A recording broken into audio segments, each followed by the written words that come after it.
Allah menurunkan Al-Masih Isa putra Maryam, Rasul Allah di akhir zaman, akan menjadi bukti kebenaran firman Allah sebagaimana perkataan orang-orang Yahudi. Mereka mengatakan Uzair adalah putra Allah, dan orang-orang Nasrani berkata, Isa Al-Masih adalah putra Allah. Sungguh itu hanya persangkaan belaka. Sesungguhnya mereka yang berselisih pendapat tentang pembunuhan Al-Masih Isa putra Maryam, Rasul Allah, padahal mereka tidak membunuhnya dan tidak pula menyalibnya, tetapi yang mereka bunuh adalah orang yang diserupakan dengan Isa. Sesungguhnya mereka yang berselisih pendapat tentang pembunuhan Isa selalu dalam keraguan tentang yang dibunuh itu. Mereka benar-benar tidak tahu siapa sebenarnya yang dibunuh itu, melainkan orang yang diserupakan dengan Nabi Isa alaihi salam.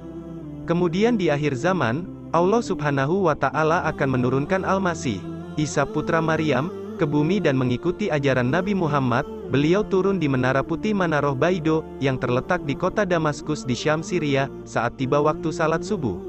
Ia diapit oleh kedua sayap malaikat, dan tidak seorang kafir pun yang mencium nafasnya melainkan akan mati. Setelah itu kelak akan ada sekelompok orang dari umatku, mereka berperang di atas kebenaran.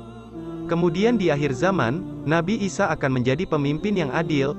Dia akan menghancurkan salib, membunuh babi, menghapus jizyah, atau pajak, dan di masa beliau harta akan melimpah ruah, sampai tak seorang pun yang mau menerimanya.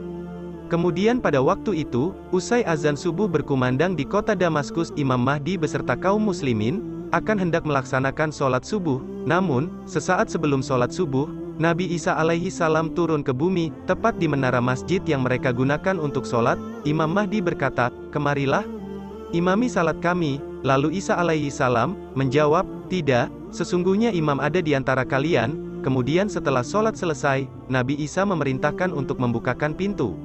Lalu mereka membukanya dan di balik pintu itu ada Dajjal bersama 70.000 pengikutnya yaitu Yahudi. Lalu Dajjal dilenyapkan oleh tombak Nabi Isa. Kemudian mereka orang-orang Yahudi bersembunyi di balik pohon dan bebatuan, tetapi batu dan pohon itu berkata, "Wahai Muslim, wahai hamba Allah, ada orang Yahudi di belakangku, kemarilah dan lenyapkanlah dia."